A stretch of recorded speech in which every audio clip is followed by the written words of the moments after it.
They're looking at you, you're looking at them, everyone's waving. Astrid doesn't have her video on, that's okay. She's there though. Yeah, there's all sorts of people on here.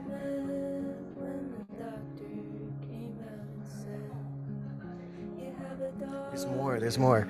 So it is exactly 6:07, and let's get ourselves started. And I'm going to do some things where we do the fade out of the music, and then we click the buttons, and we hope that everything plays. And we need better glasses. And then we do this. Are we feeling it? Are we feeling the vibes, everybody? All right, here we go.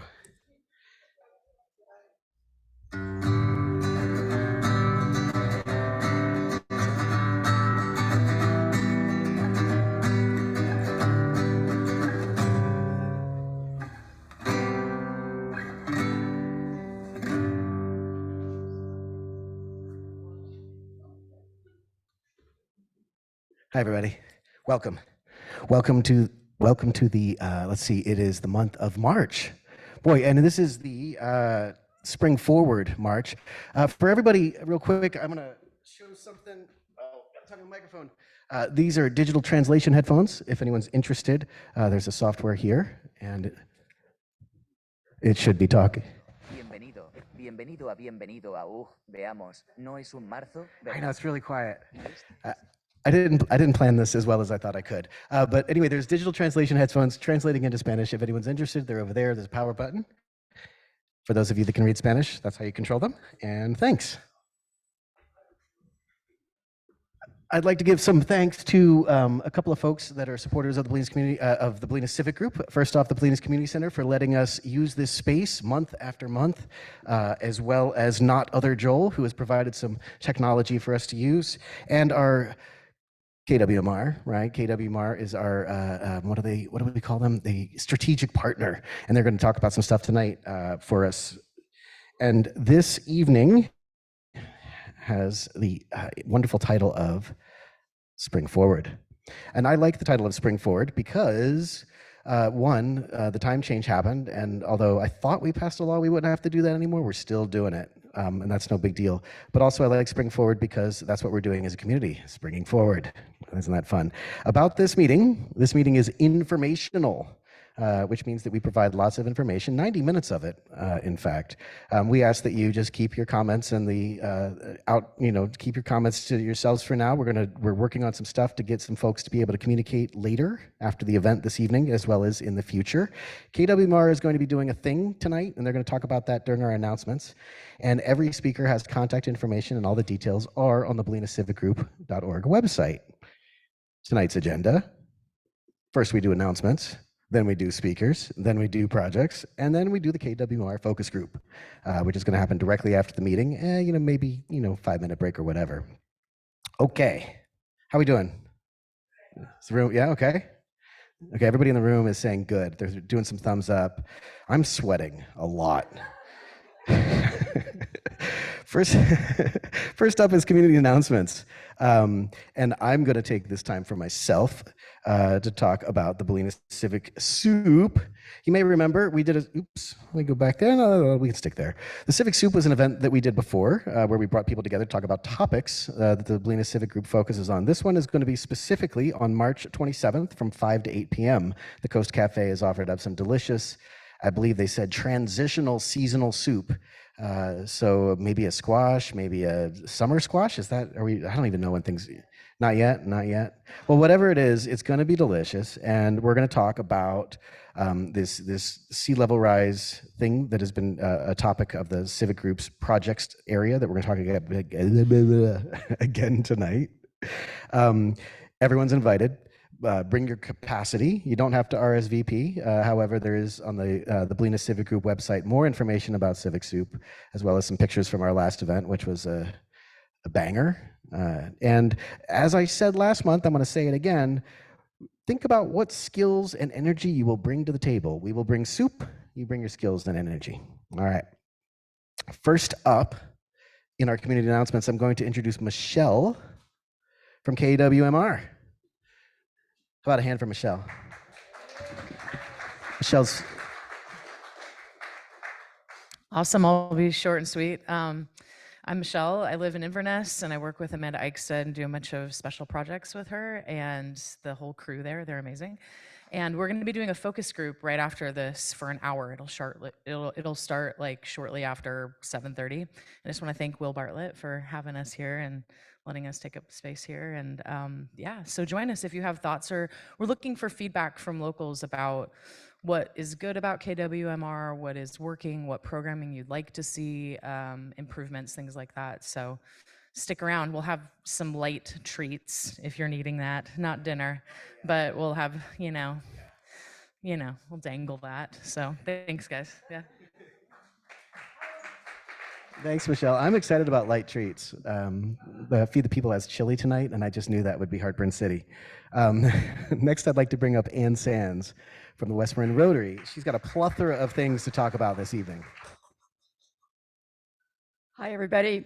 I'm just going to make 3 very short action announcements to remind you of things you can do to make life better in West Marin.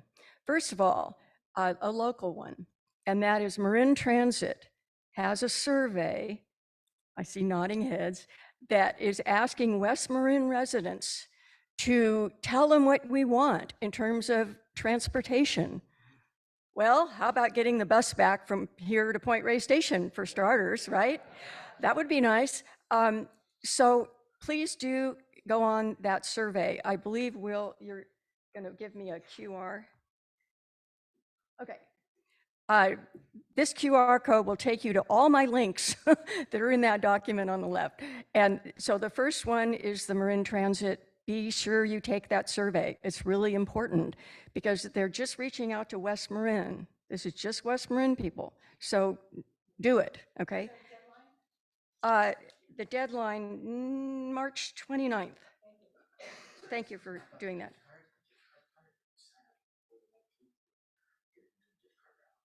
Oh, yes. Oh, yeah. I forgot. You get it. If you click through to the end of the survey, this is the test, to be entered in a raffle, you might win one of 3 $100 Amazon gift cards. So that's a little incentive to fill out the survey. Okay, the second one is a local and statewide issue, and this is the one about AT&T wanting to discontinue landline service in most of rural California. It's not just here. The California Public Utility Commission is holding hearings on Zoom on the 19th of March. That's next week, coming right up. They're on Thursday. There's one at 2 and one at 6 in the afternoon and evening. So that's also information there. And when you write, you can write your comments online, or you can send them a letter, or you can call them. But I would suggest doing it online if you can, because they do collect every single statement. It's all on record, and you can look at what other people have said. And I did that. I read some things from, up in the foothills of Sierra Nevada. And the simple thing is to state how it's affecting you personally. Okay, it's a safety issue, not having a landline. Cell service doesn't always work here. This is very, very serious. It's a health and safety issue. Okay. The third thing is a global, and this is more of a Rotary focus. If you or anybody it has a master's degree, a college degree, they've graduated from college, and they've worked at least 3 years in either a volunteer or a paid position working with peace and conflict resolution, they can apply for a master's degree program at one of 7 universities around the world that have peace and conflict resolution master's programs. And Rotary will pay your way and all your tuition and your room and board for 2 years. It's an $84,000 fellowship. And Rotary gives out 150 of these a year. So all around the world. So if any of you know anyone, it could be a relative, a friend, that is really into peace and conflict resolution, wants to see a better world in that area, and they have experience working. It could be a volunteer thing, it could be Peace Corps, it could be anything. It could be a working with a government agency or a non-government agency. So again, those are the three things. Local, traffic, we don't take questions, I'm sorry, Lisa. Local is your transit survey, statewide, AT&T, global, peace and conflict resolution. We need it. Thank you. And again, all those links on the website, and it's accessible there as well to get a hold of somehow. And next up is John Glavis around. John, time to shine, John. Tell us like it is. Well, howdy, everybody. How is everyone out there? It's so nice to be here, isn't it? And this is common unity. This is what we need more of. So I'm here to just announce the Earth Day that's coming up in April. It's a birthday for Earth Day. It's 54 years now. We've been having these gatherings around the world. I was at the first one in Ashtabula, Ohio, and I remember very well the radical group of a few students who got together and said, we've got to change this. The air is really a mess. At the time, it was DDT. It was the atomic energy putting a new nuclear plant right on Lake Erie, right next to where we were living. We had our own issues. But I was very angry and I was very upset at that time. And it took a long time to finally come around to sharing again this time that we have called Earth Day. So I want to invite you April 21st, Sunday, April 21st. And what we're going to be doing is we're going to be actually creating a new organization called the Bolinas Climate Forum. And at 3 o'clock in the afternoon, we're going to meet with a heart-centered, open-hearted circle to begin a process of regular ongoing gatherings around talking about the dire situation that we're in. I don't need to go into that information here, but the reality is I think we know that our time is really getting limited in terms of how we can effectively change, if possible, the circumstances that we're in. So instead of being so angry, I was looking for a theme for maybe this coming Earth Day, and I found an interesting quote by a Welsh socialist writer, Raymond Williams. Maybe some of you know that writer, but it was this: to be truly radical is to make hope possible rather than despair convincing. So to be able to really do that, we have to quit pretending. Things are getting very bad. I'm a climate scientist also, and I spend a lot of time searching for information, but now the white knuckles are not in the audience that I used to share. Now it's the scientists themselves that are really recognizing that things are no longer gradual. We are now in a time of extremes. We are in a time of constant, unexpected changes. And one need only go down to the wharf and see the foundation of the new Marine lab, which is certainly at some point in time going to be underwater. And the reality of that, we have plans in this town for community housing that should really be revisited, in my opinion, because the reality is we may not have the opportunity to be where we are for much longer. You'll be hearing more about that from my friend Steve here, who has the vision to actually imagine what it would be for us to have to move this town, not so much move it, but to rebuild it out on the mesa. So there's a lot of questions, and we met briefly, a few of us, before this meeting, and we've decided the most important thing now is to create a safe space to hear everyone. We need your love, we need your connection, we need your fear also. Everything needs to come together here on a regular basis so that we can begin to craft our way through this time. So I invite you to come and have a good time. I'll finish by just saying that from 3 o'clock to 5, we'll be having that heart-centered circle. Then from 5:30 to 7, we're going to have a delicious, wonderful dinner.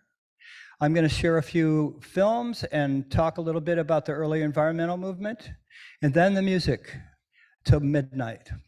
So I want to say also, just finishing, that there was somebody who stepped forward now, a benefactor who will match any dollar that you donate to this Earth Day. And so we're going to direct that to the community center, and we're going to try to bring that money into the community center and bring this party forward. So please consider coming. Put the 21st of April on your calendar, and let's have fun. Thank you.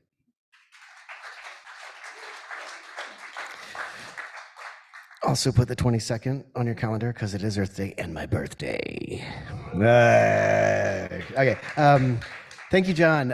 Also, just tying this all together, John's event, Civic Soup event, a lot of talk, these are venues to talk and get connected. And so it's exciting that there's a lot of different dimensions to how to approach this. And I'm excited for an Earth Day celebration. I'm going to switch over, and before I bring up these folks, I just want to tell a little story real quick, if that's okay. I want to talk about the Lions Club. I think it was a year ago in which I was approached by Megan Matson, who is on an airplane right now, and she said, I want to talk about the 4th of July if people want to do the 4th of July. So a year ago, Megan asked if she could ask the group, and she did, and everybody raised their hands. And that was really cool. And so here we are a year later, and now I'd like to bring up the Lions Club again for a resurrection of the same 1-year cycle of growth and forwarding.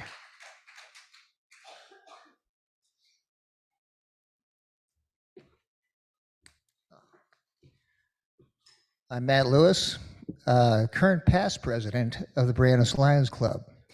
I'm here tonight to announce, very excitedly, a change in leadership to new officers, Emmy Lucchetti as our secretary treasurer. We have our vice president, Lisa Herbert, and Harriet Moss has joined the crew as director of our membership and recruitment for membership. And let's see, we have Megan Matson as our president. And so I'm really excited about this, and shifts me to current past president, which is nice. I'd like to pass the mic over to Emmy. Well, we're really excited about the 4th of July because that's one of the main things that the Lions Club does. And we really want to make sure that everybody is excited about it and everyone is willing to participate. So can I kind of have a show on hands in the room and on Zoom if you're really willing to help put it on again? 1, Right. 2, 3. Got some hands. We got some hands on Zoom. 1, 2, 3, 4, 5, 6. I'm just going to say everybody on Zoom. All of you on Zoom. All of you. Yep, they're all good. Okay, so I'm Lisa Herbert. I grew up in Stinson Beach, but most of my adult life has been in Bolinas. And I say that to give you my credentials that I am truly bi-lagoonal, which is important only because the Bolinas Stinson Beach Lions Club under Brioni's Lions Club is also bi-lagoonal, and so is our 4th of July celebration. Because what fun it would be to have a tug of war and have nobody on the other side to tug. So basically, we would really love your support. You can go to the Bolinas Civic Group page and find our tab and find, place to insert your name and anything that you would care to do, large or small, whether it's just an hour of your time on that day, or you're going to sponsor your name on the back of Tug of War t-shirt if you have a business, or in my case, as I did last year, I just put my pet's name on the back of the t-shirt. And all those ways help fund not only the putting on of the 4th of July, but all the other good works that the Lions Club does that you may not have known about, because I didn't know about them either. Like, for instance, the bike path that went down to the school, they were involved in part of the construction of that. The first computer center at the school, they built that. Let's see, what else do? They give eyeglasses to kids at the school. What else do they do? Oh yeah, well, with seniors in their homes, in a lot of untold ways, that because they do it under, like the cover of not telling people that these people needed help, but they do help people. So if a senior needs a grab bar in their shower, they need a ramp up to their home, there's just many ways that they step in and help our community. And because Megan Matson has decided to be president, I'm excited because I've been involved in many projects with Megan, and they're always suspenseful and very gratifying and fun. And she runs a short meeting that is very productive, and you come away inspired. And I think we could all use some inspiration in our lives and ways that we can give back to our community. And we're really hoping to bring in lots of women, young people, of course, older people, anyone. There's a place for anyone in the Lions Club. So please consider it. At some point, we'll be making an announcement where you can come and meet us at the Rod and Boat Club and see how much fun we really are. So thank you very much.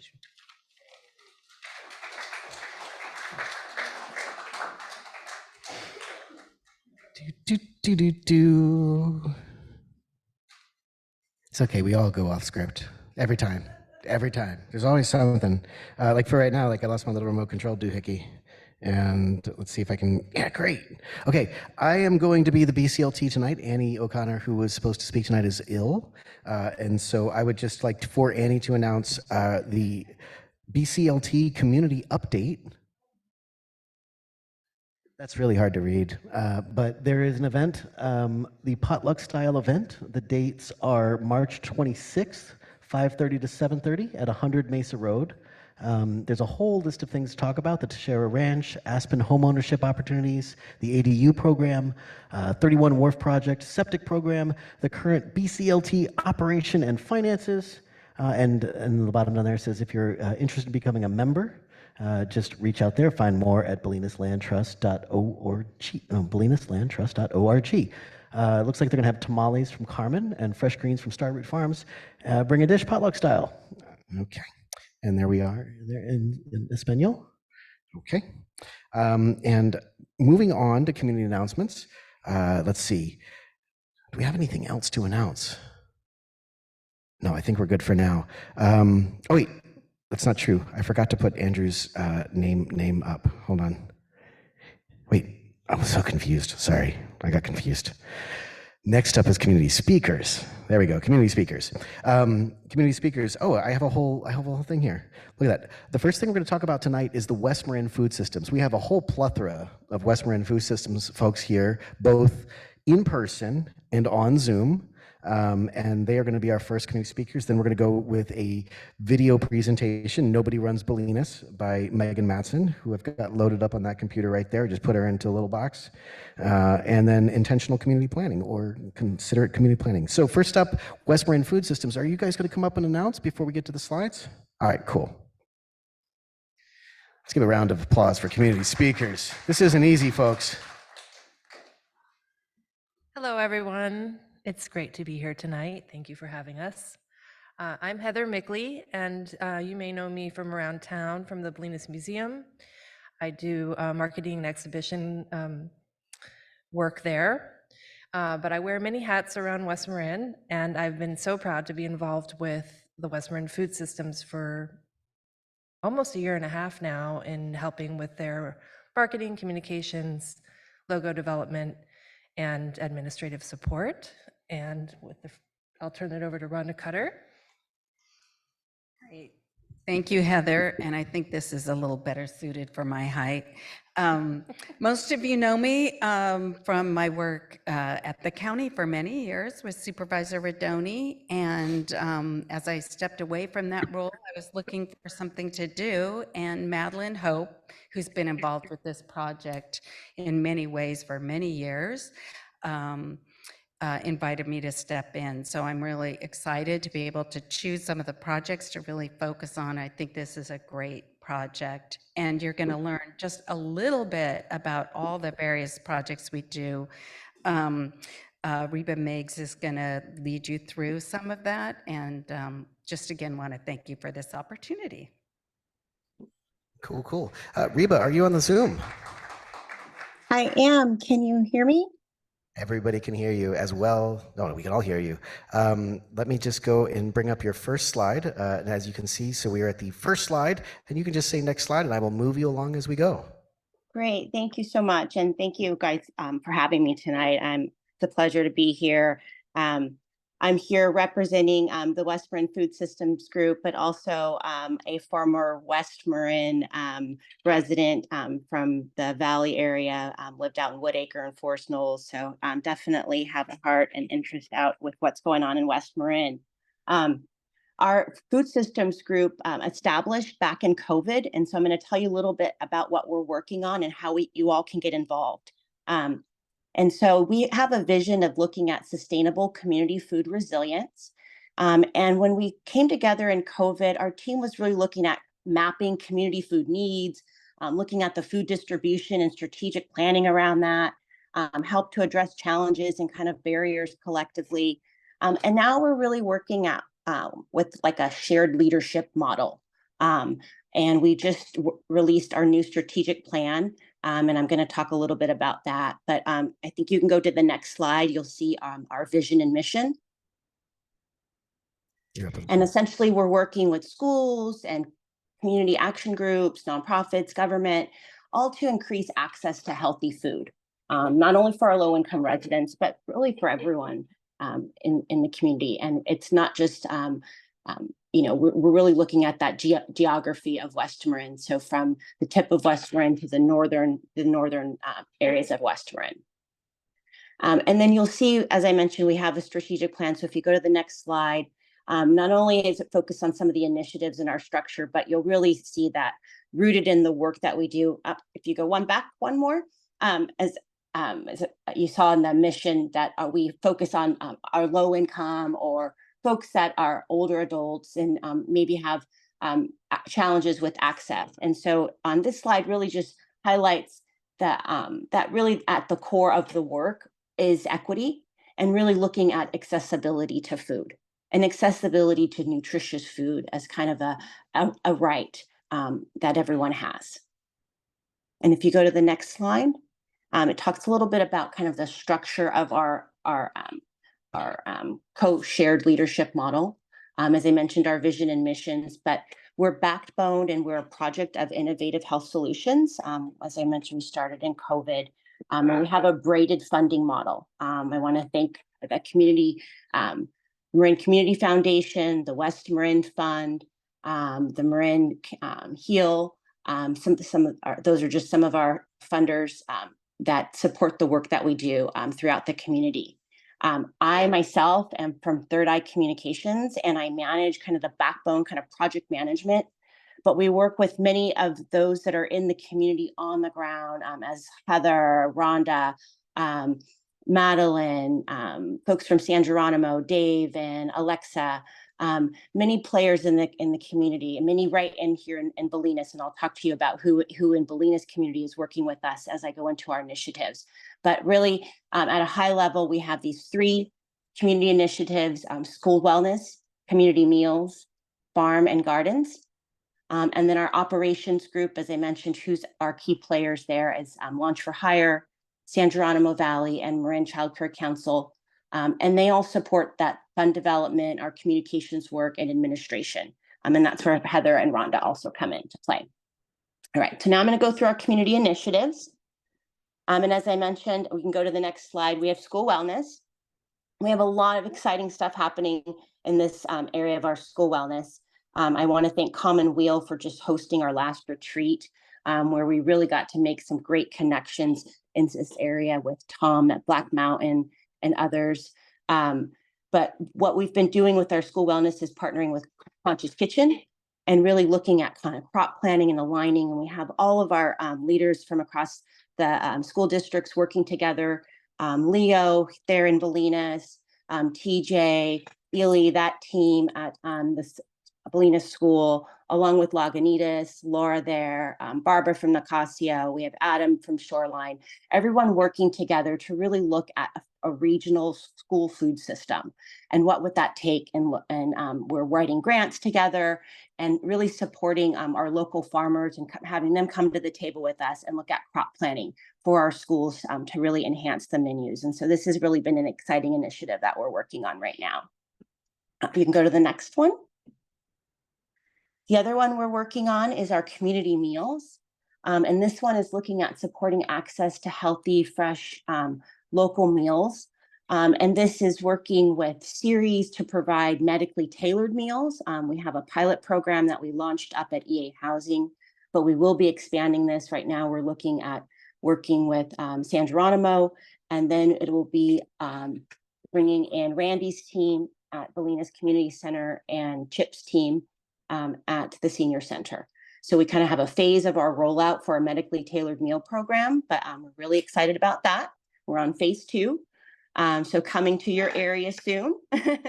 And then we also are supporting some of our small BIPOC local entrepreneurs in the community who want to have meals and as food vendors and are serving meals in the community and looking at ways that we can support them.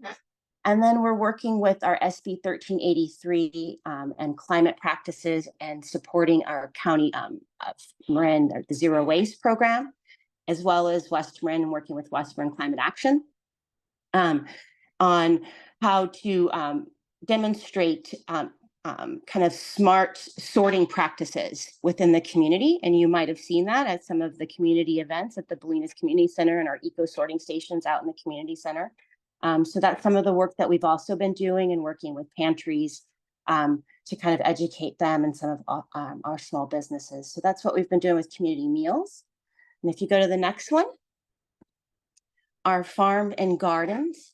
And this one, we've been working with one of the case managers there in Bolinas as well, Karen Gately. She's one of the HHS case managers. And so in our farm and gardens, we have launched, which is not a new thing to West Marin. Marin Organic did this a while back, but we kind of launched that program. And we have a West Marin Glean team. And I want to thank Bob, who is one of our Bolinas residents. He's one of our Glean leads. But we've partnered with Extra Food, and they have Share the Bounty. And so with really expanding partnerships and leveraging existing models and infrastructures, we really launched a gleaning program, or re-established, I would say, just a gleaning program in West Marin in partnership with Extra Food and Share the Bounty, and many local farms in West Marin. And this includes Fresh Run Farms, and also working with our schools and community centers to redistribute that food. So that has been a really exciting project. We also are supporting our schools with their garden and supporting local just food production overall, and partnering with the San Geronimo on the HEAL project. So those are just some of the things that we're doing in farm and garden to just kind of support overall food production and gleaning. We do also, I want to give a little shout out. I don't know, Heather, if we have this in our communications, but we do have our food shed map as well. That's something that's come out of this, and it's on our website. So if you want to go to the next slide, I'll talk a little bit about communications. And this is some of the work that Heather leads for us, and so we're so grateful for her. If you go to the next slide, we've launched a website. They'll be able to find more information about our group and just some of the projects I talked about. We have a quarterly newsletter, and the newsletter will give you updates on all of the projects and initiatives that I shared. In addition, if you want to go to the next slide, that's the newsletter. There's the QR code. I'm not sure. Oh, you're one more ahead. And you might be on the fact sheet. Oh, there you go. QR code. Yes. Sorry. So that's where you can scan that to get the newsletter. And our March one will be out within the next 2 weeks. So super excited about that. If you go to the next slide, you'll see that it just highlights what you'll also find on the website. We have a fact sheet, and you might have some copies there. I think Heather might have brought some. She's nodding her head, yes. Okay, awesome. And then if you go to the next slide, it highlights what you'll find on the website. I mentioned the food shed map. And this is coming out of our farm and garden work and our Glean team. And the farms and gardens that we've been partnering with, ones you'll find on here, we're working with, hopefully to connect them with our school wellness program as well, because we also, as you saw, talked about connecting with farms and local purchasing and that sort of thing. So we're really trying to build up a more resilient food community system across the region, and really connecting projects where we can. If you go to the next slide, and this, I'm going to hand it over to Rhonda now to close this out, but I just want to thank you all for having us tonight. And she's going to talk a little bit about some opportunities to get involved in our work. And I look forward to partnering with you and seeing you in the community. Thank you. Thank you so much, Rhonda. Thank you. And just to emphasize all the community partners we're working with, and I think it's a really great model that we're able to finally see some collaboration in sectors, especially across our schools, that I've never seen before. Next slide. And you can be a very important part of this by getting involved, of course. So we have these great links, and one thing that's really great is to become a gleaner. You can volunteer in lots of other capacities. Next slide. And then if you haven't had enough meetings lately, please join a meeting. Our West Marin Food Systems Collaborative meets every 2 months. I'll be sending out an updated invitation. If you didn't get one or want to make sure to get one, please contact me and I can take care of that. And you can see that we have other meetings regarding the Glean team and other groups. Next slide. Again, just a reminder to thank our funders who are helping to make this work possible and enable us to be here tonight to present to you this great information. And the final slide. Yeah, so here's another way to get in touch with us. You can just Google West Marin Food Systems. You should be able to find us and contact us. And I, again, wanted to thank you for the time here today. And also, if you belong to other organizations or groups that you think would like to have a presentation or spend more time talking about some of the programs, please get back to us. All right, anything? Great, thank you so much. Thank you, West Marin Food Systems, and the plethora of core digital online hybrid moments we've had there and shared together. Thank you. That actually worked all right. Let's see if this works. Hi, Megan. Oh, damn, she's not talking yet. I'd like Megan's going to give a talk. My name is Megan, and my main job here is to do this in less than 5 minutes because the Bo Civic group runs on time. This is Bo Civics 101. In answer to a question that floated around about who runs Bolinas, main answer, nobody runs Bolinas, except for the people who show up and get to work and make noise. Where everybody runs Bolinas is the other answer. I have no authority. Corrections and improvements are welcomed.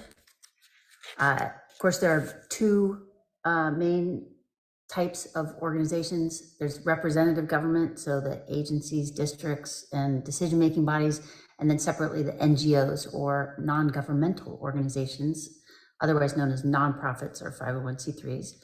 We have a ton of excellent ones in town, and I want to thank everyone who's serving, donating, staffing those efforts. I was going to talk more about representative government today. Of course, representative government is supported by taxes, district fees, water bills, other forms of funding, where the nonprofits are more donations and grants. Representative government has a very different set of responsibilities and authorities and process of voting around who runs them and then how decisions are made there.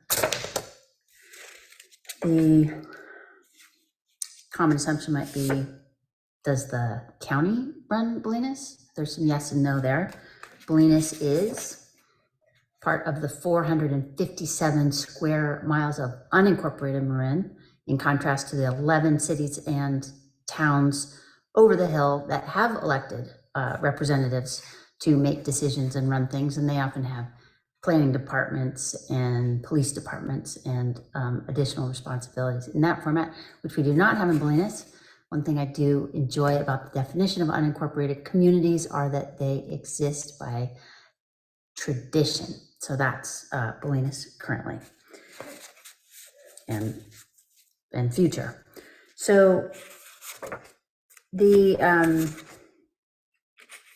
question, who runs BO, could be answered in part by the 28 people that we as Bolinas voters have helped elect to represent us.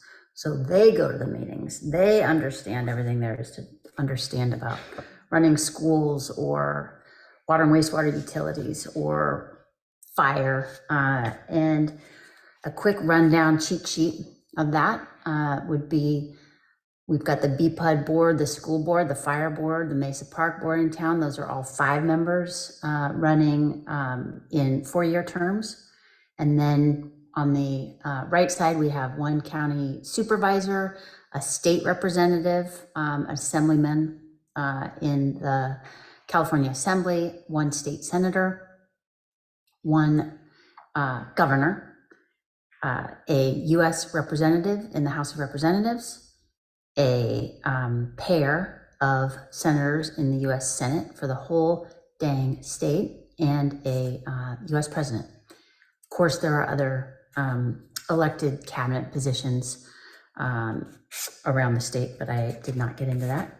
So now looking at who our elected federal representatives are, we have in District 2 our US representative in the House, Jared Huffman. We have US Senators Alex Padilla and currently LaFonsa Butler through January, where ideally Adam Schiff will be seated as our second senator. And then we have our US President, Joe Biden, who are our state and local elected officials. Well, we start with our single county supervisor, 1 of 5, Dennis Verdoni, our California Assembly member, Damon Connolly, our California Senator, Mike McGuire, and our Governor, Gavin Newsom. Throughout, you'll see my thank you for serving notes on these. Whether we agree with the actions and leadership of any of our elected representatives, I always like to express my real gratitude for them stepping up and serving in these jobs, which can be a range of thankless. And then locally, I wanted to thank our Mesa Park Board for stepping up and serving. I wanted to thank our fire board for stepping up and serving on our behalf. I wanted to express real gratitude to our school board for stepping up and serving on our behalf, and our Bolinas Community Public Utilities District Board for stepping up and serving on our behalf. Then I wanted to have a word with Bolinas. If we were going to tackle any of the big old monster issues ahead of us, there were 3 things I wanted to mention us maybe not doing. Don't run up the ladder of inference. So this is a quote of my husband, Leo Kostelnik, who's the superintendent at our Bolinas school now. The ladder of inference is when you hear someone say something or make a decision, or you see an idea floating around and we go galloping up the ladder of inference with our hair on fire, assuming perhaps the worst around that decision or that statement or that individual, instead of taking a breath, finding out more, presuming best intent, and then engaging to ideally improve, understand, help something move forward, or block it if it is stupid.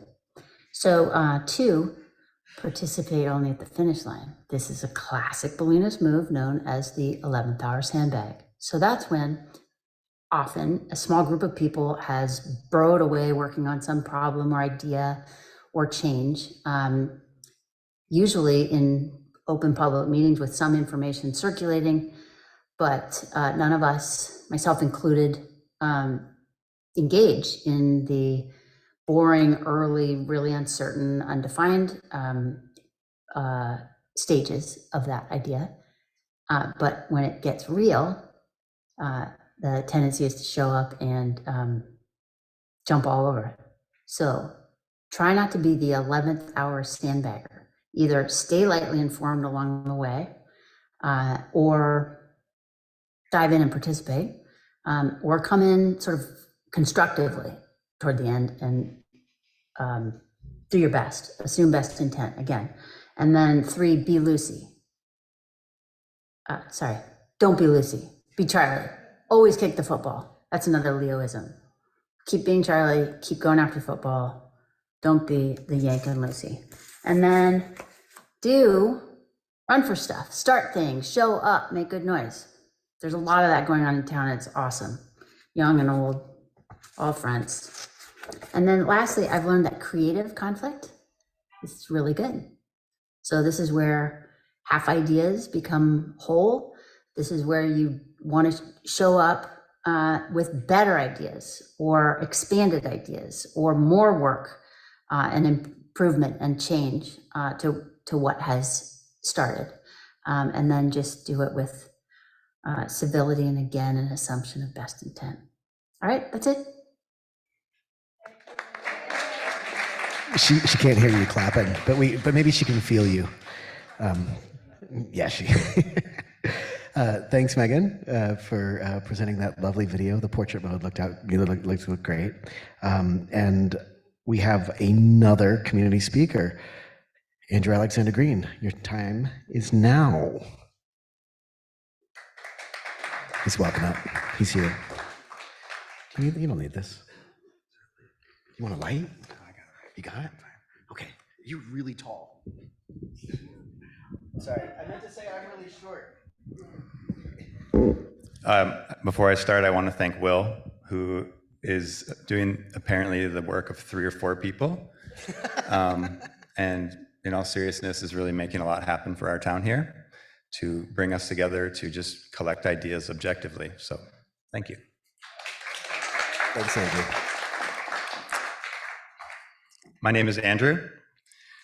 I grew up in rural Wisconsin in a town much smaller than Bolinas. 14 years ago, my parents sold my beloved childhood home and moved to a larger town nearby, much better suited for them.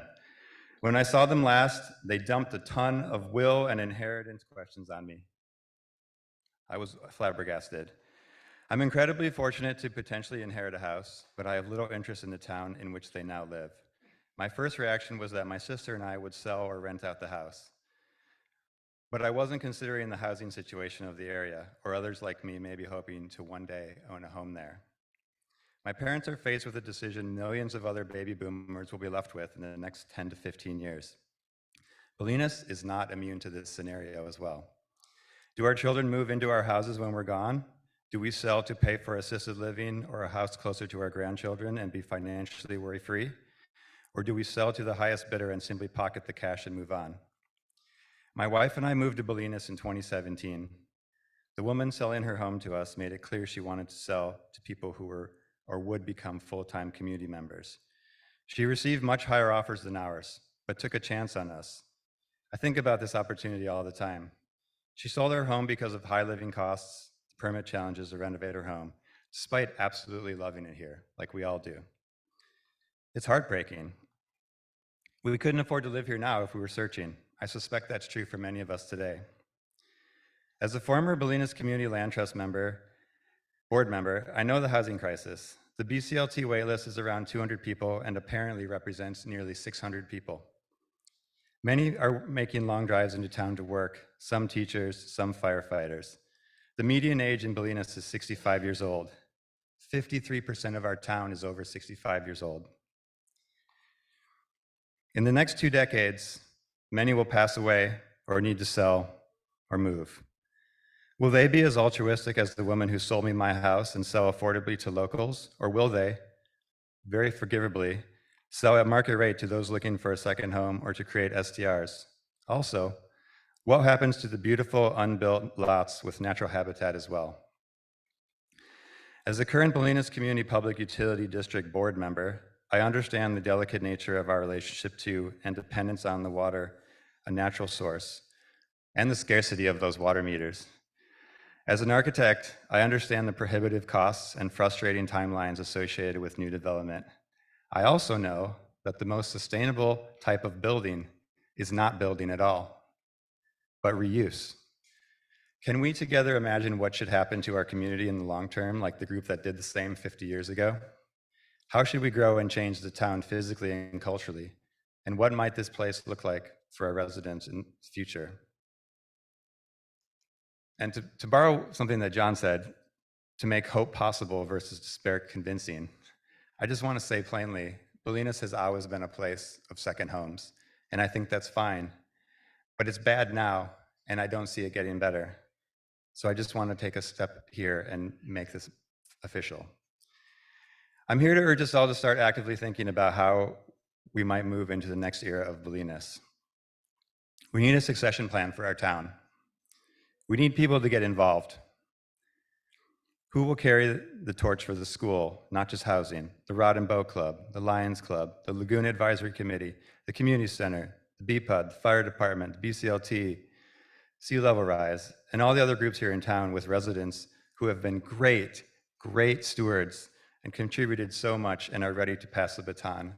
I cannot stress enough how grateful we are for those people. Perhaps the best qualities of Bolinas, to me at least, is our love for the natural environment and our ability to take action to help our own people. I think that's what we need to do now. Sadly, we have a lot of people here who will move away or pass away. We have hundreds of people here in tenuous situations who want to stay. I think we can help each other. What if we as a town make plans to sell our homes to people already living here? What if we rent our cottages and cabins and spare rooms to those folks who cannot afford to get into the market but are willing to help to do something? Some yard work, house repairs, cooking, cleaning, drive us to appointments, or even better, stay on site to serve as caretakers for our very own seniors living in our properties. This could allow older folks to stay here in Bolinas, the place they live and have chosen to make their home, while giving a younger generation with the same dreams and an opportunity to own their own home, and then hopefully continue that cycle. I know the town is probably past the breaking point for a lot of the change we all fear, but this could keep some of the soul of our town, the teachers, the artists, the firefighters, and other dear locals being priced out here in town to keep it vibrant and unique, not a weekend community. I urge you to remember something, that all of this will be here when we're gone. Thank you.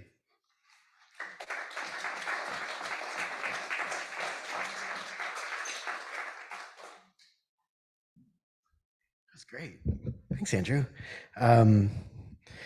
Just want to, for the record, say I'm the short one. He's not the tall one. What? You gotta have some jokes, right? Those are our community speakers. I wanted to say, just so everybody knows, the Bolinas Civic Group, I don't know if you've ever read the mission statement, you should. Anyone who wants to speak, anyone who wants to say anything can come here and do that, right? A lot of people, there's a lot of consternation about what this group does. What we do is we offer a forum for people to come here and do what we're doing right now. Everybody's invited. Everyone's invited to speak. Everyone's invited to present whatever they want. To that though, I've been waiting to show this book off. I don't know if the camera's going to see it. This is the natural resources of the Bolinas Lagoon. It kind of parlays into what Andrew was saying. This is from 1970, and I was gifted this when I started talking about a lot of stuff. It's got these incredible, fun maps and things, and I just want to echo the ideas about history. In this book is a picture of what might have happened in the late 60s with a heliport. It echoes people's designs and plans for things. God, these are so great. If you like maps, this thing is amazing. Come check it out afterwards. But you know what we're doing here is springing forward, right? And so next up, is that a good segue? Community projects. Community projects are projects that are facilitated by the Bolinas Civic Group, which, as part of its mission, supports any community project that wants to do anything. We offer let me go there. Email groups, mailing lists, our wonderful postal folks. Aenor is about to come up, or actually she's on Zoom. I'm gonna do some technology wizardry again to get her voice out there. I'm gonna put that neon up because I don't really want to move the Zoom today. But Aenor is gonna talk a little bit about the post office, which, we all care about. And let's just get right into it and I'll stop talking. Give me 1 second to click the button for Aenor. I have to ask to unmute. Are you there, Aenor? I'm here. Fantastic. We can hear you great in the room. Okay, great. Thank you. It's intimidating tonight. There have been some incredibly articulate and inspiring speakers, as there always are. But I'm going to do my best to give you the updates. I'm sorry I'm not there in person. I had to be over the hill at UCSF today. But we do have good news and updates to share. And I think some of you read the Nextdoor post. First, I'd like to say that according to Megan Matson, our government category might be something in terms of the Bolinas committee, post office committee, might be in the category of ragtag band of volunteers. We didn't seem to fit any of the criteria that she showed, but we are willing and bringing our capacity the best way we can. So the main update we have is that we had elected officials visit town about 10 days ago, and this was posted in Nextdoor in summary of that meeting. It was provided to us the opportunity on very short notice. And so what we did was just follow their suggestion of bringing the committee together to meet with them. They invited the post office, but the post office USPS declined, saying that it was too close in proximity to an election and they weren't allowed to then meet. So we're hoping that we can follow back with them now that the election is over, and Congress Huffman has already sent them a message saying, now we're outside of that criteria. We want to meet with the post office back in Bolinas again. So there will be another meeting, and we are assured that we'll have more notice so that we can let everybody know when that's happening. But we seized the moment because we thought it was really important for Congressman Huffman and Supervisor Rodoni to come to the front lines and see what we've actually been talking about and what both of them have been fighting for on our behalf, but see in person. So we did bring them to first the Olema post office. And of course, Dennis Rodoni knows that post office well, but we were able to show Congressman Huffman the situation. He was frankly shocked, to use his words, at the conditions that are completely unacceptable in his mind. And it wasn't raining. It was a sunny day. So it was sort of in its optimal state at that point. But he did feel that it was incredibly unacceptable, even for an emergency, temporary or short-term situation, and it's now been long-term. We then took him downtown and showed him the prior Bolinas post office, which right now is actually viable option number one. It's been remodeled at the owner's expense, and the owner has expressed significant interest in leasing this back to the post office. And the post office has been notified of this, and we're trying to get them engaged in a conversation about that. And so that appeared to Congressman Huffman and Supervisor Rodoni, as well as those of us who have seen it several times now, as a very viable option and basically move-in ready in terms of the post office coming in and building out the interior the way they want it, because they had gutted it when they left. And also, we then showed them Elia and Luisa's incredible Bolinas Museum exhibit on the history of the Bolinas post office. So he was able to get time-lapse photography from the earliest post office boxes we had all the way through. And Elia did a great job of telling him that story. And the congressman noted on his own that there's an open space left at the end of the exhibit for the new chapter, which he wants to really deliver to us, which is the next Bolinas post office. And we then proceeded back to Mesa Park and showed him viable option number 2, which is ready to be set up as the post office site that we've shown you in town several times, and on board, poster boards, et cetera, and on Zoom meetings. And they were also very impressed and felt that that was also a very feasible option. And then we had a brief discussion with people in the firehouse And these were people from the committee and people who volunteered graciously on short notice to show up and represent businesses and experiences that they had. I just want to make sure everyone can hear me because I'm getting a few text messages and I don't want to answer them if everyone's hearing me okay. Are we okay? You're doing great. Okay. Okay. So then, in conclusion from that visit, so he explained to him the work he's done, the limitations and frustrations he's had with the post office over many years. And his region is us, but all the way to the Oregon border. So he is very concerned about maintaining post offices, especially in rural areas. And we emphasize the importance of post offices in a field now that's described as rurality and how important the post office is for people who live in rural environments, including for healthcare, let alone commerce, welfare, and all the business you need to conduct as a person and a community. We had the Director of Public Health, Matt Willis, there to also speak on this issue. So one of the concerns is, and opportunities, is what we do and the outcome of this struggle we're in with the post office in Bolinas is going to have a ripple effect and greatly affect rural communities all over America.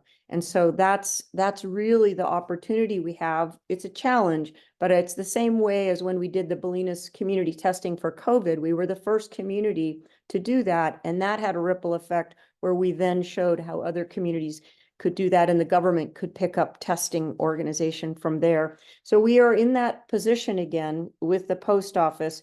It's a responsibility and an opportunity. So his conclusions were Olema is simply unacceptable, even tomorrow.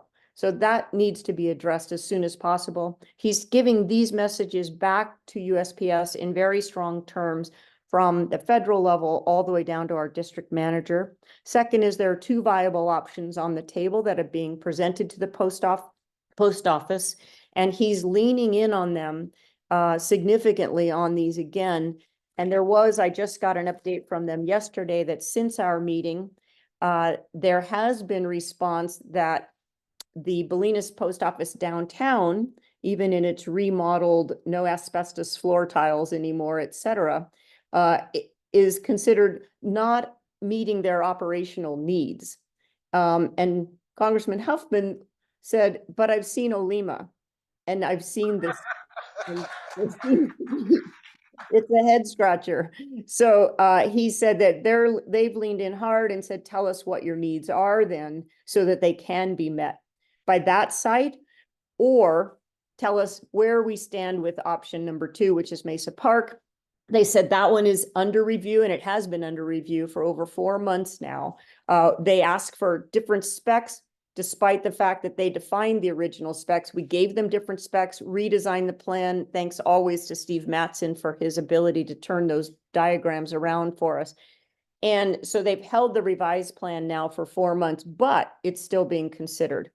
So he's going to lean in and say, we want more movement faster, and we also want you to come back out with us, and he will fly back out from DC to meet with the town, with the post office, and have the constructive intersecting conversation that we've been asking for all along. The good news is he said that day that he is fully committed and convinced that we will have a post office back in Bolinas, a full service post office. And this is really, really important. So yes, that's really good news, a strong statement, but he went on record saying that. And I find that to be very credible. So he has not lost a post office. Of all the post offices he's been fighting for in rural California in his term, he has said that the good news is there is still the message, and I saw it in writing actually, that they are fully committed, the post office, to getting the post office back in Bolinas. So that's good news for us, and we need to keep going with that as our motivation, that intent is real. It's despite the lack of engagement at times, the misinformation, the phenomenon of a stick in the spokes every time we feel like we're very close to something. We must maintain eye on the prize, and this commitment that they've written down several times, and his commitment, Congressman Huffman's commitment to this. So I feel like the next thing is that in the next couple of weeks, we should be hearing about a meeting, when that might happen, and also getting more response back on the two viable options that are on the table. We did talk a little bit about home delivery, and as you know, there are people who have signed up for home delivery and never gotten it, and we've uncovered the fact that the names that you put in for home delivery do not go to the contracted home delivery service. They're kept on a list with the postmaster, and he chooses certain ones to deliver to, and not everyone gets that. So we're working hard on sorting out how is that happening? How do we actually fix that? Because there are other people who would like to have home delivery that are not getting it. There is a viable home delivery service that has capacity to deliver to anyone who wants it, but they're not getting the name. So that's being investigated by the congressman as well. And so right now, I think we made headway, and I think we have an opportunity to have a deeper discussion, and I feel like there'll be more action. I did post in Nextdoor a more detailed summary, but I also wanted to say, because I feel like with all the efforts going on in town, it's so important that we don't create false narratives or false divisions between efforts. And it's really important to know that everyone on the committee and our representatives are fully committed to peace and ending human suffering and ceasefire and humanitarian aid going as quickly as possible to the war-torn regions in the world right now, and that definitely includes Gaza. So I want to say that openly, because oftentimes it's pitted post office against peace, which, as a very long time activist, it doesn't make sense to me to hear that. And I feel like it's best to just put it out on the table. So if you're interested in policies from the elected officials, their statements are online, and we can provide links. So back to the post office. Oh, by the way, if the post office isn't functioning, people don't get their ballots, can't vote, and can't make their voices heard in terms of their wishes around peace and ending human suffering. So it serves a role there. So I'd like to just say that at this point, it is really important that you continue to submit your complaints to the post office and to Jenny Calloway at Huffman's office. We've provided those links on the Bolinas Civic group, but please continue to do that. It's really, really important. They're also asking for people who are getting responses from the complaint system from the post office to even forward those responses to Huffman's office. They're collating all of these, they're moving them forward up the chain, and are actually working on how to make movement here that they feel like has taken way too long. Final thing is, I was looking at old photos and found the Bolinas post office this many days without a post office sign, thanks to John Borg and Karen Quay and Wendy for keeping that going. But I will say that I found day 77 in my photos, and I remember when I thought that was just an unbearably long time, and I think tomorrow is day 377 or close to it. So we are going to persevere. They're not going to wear us down, and we're not giving up. Thank you so much, Aenor. Okay, and just to make a plug, the Nextdoor is driven by advertising, and the post may not be visible anymore, but thankfully we have it archived on the BolinasCivicGroup.org website at BolinasCivicGroup.org/projects/post-office. Also, all the things that Aenor mentioned in terms of links to submit emails, we have a form there to collect information to sort of coalesce the narratives in the story. That's all available there. Anything else on that? Thank you, Aenor. We're going to move on.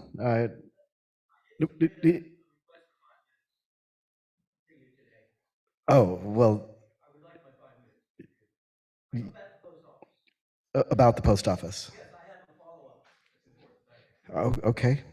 Normally we just block it. We do this ahead of time, so I apologize I didn't. No, I'm just saying All right, hold on. Give me. Okay. Well, just real quick. We'll talk about that later. Go ahead. We'll talk about it later. Yeah. But right now, I want to thank Aenor for, yeah, what do we do? Okay. Okay, can't do that anymore.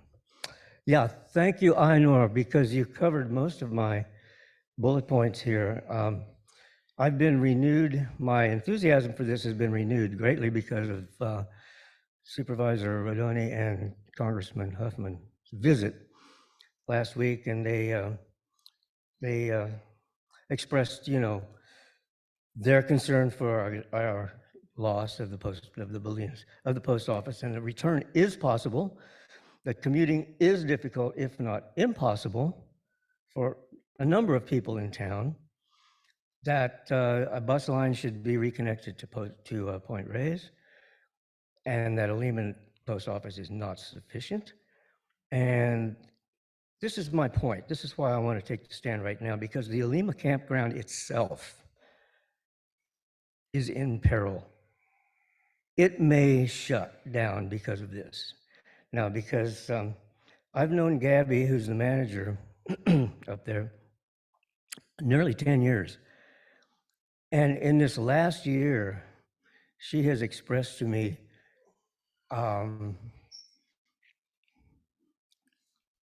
deep, deep anguish over what is going on with the Bolinas, with the Olema post office.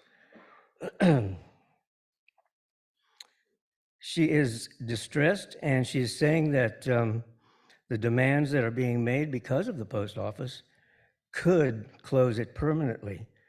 For example, the parking area is right now being surveyed to be raised so that it's all very, very smooth, so that there's no possibility of tripping.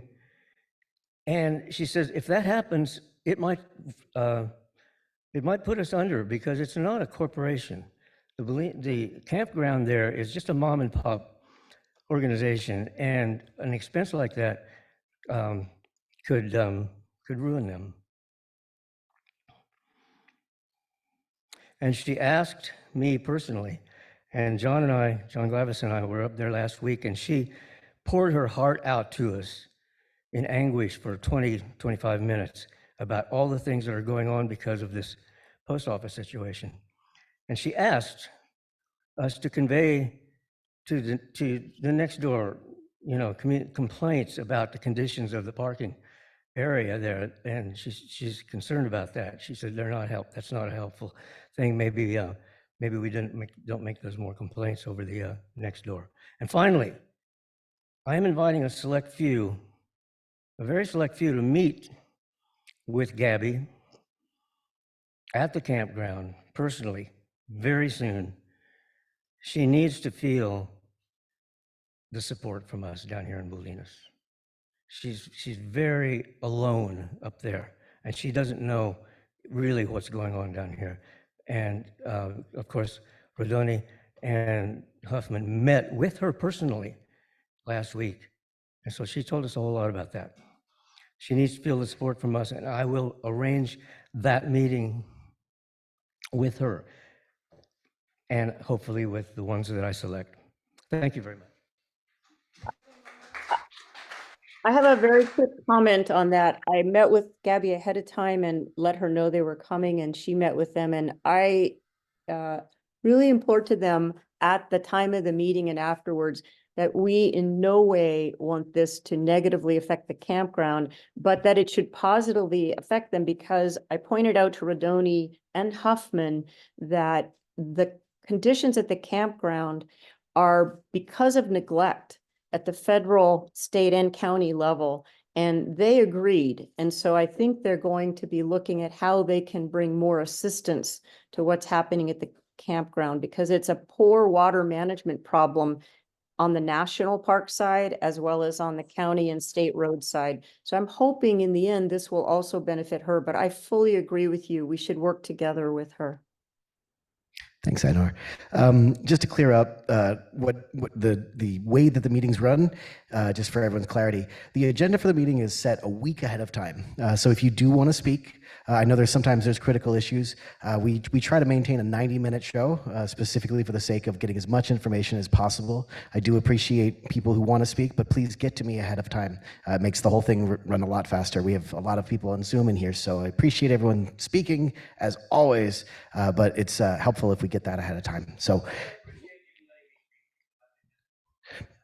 okay, cool. Next up, we're going to go into climate change. I'm going to bring up David Ainley, who's got a presentation first. He's going to lead into Steve. You guys may remember the sea level rise conversation from last month. We're going to do it again, and we're going to do it again at the end of the month at the Civic Soup. Please come on out to that.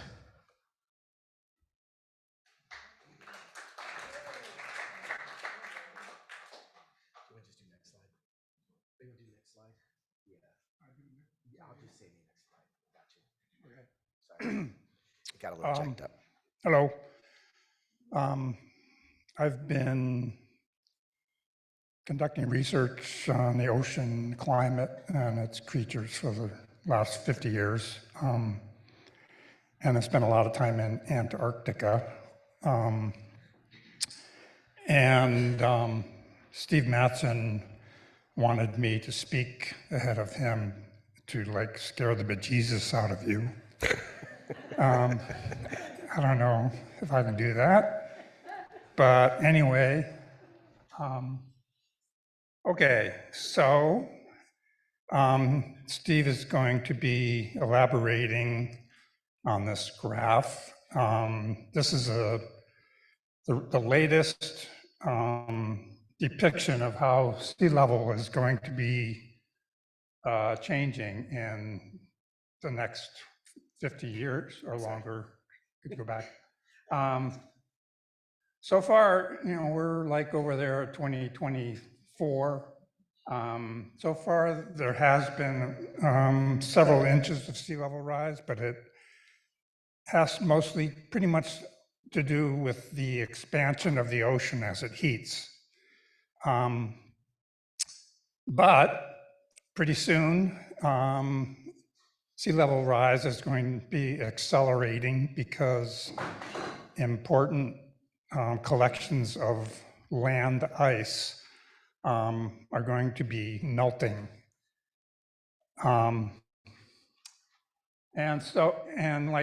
This is like the sort of, okay, so this is the latest thing that comes out of NOAA and is based on climate models. And well, so far, I think we're up to the 11th International Panel on Climate Change,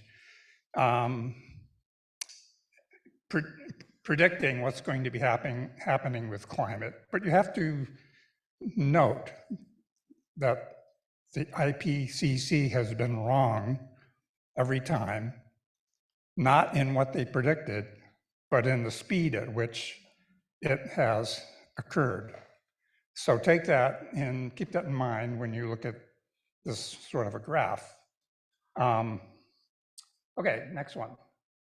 All right, so in the Arctic, that's to the north,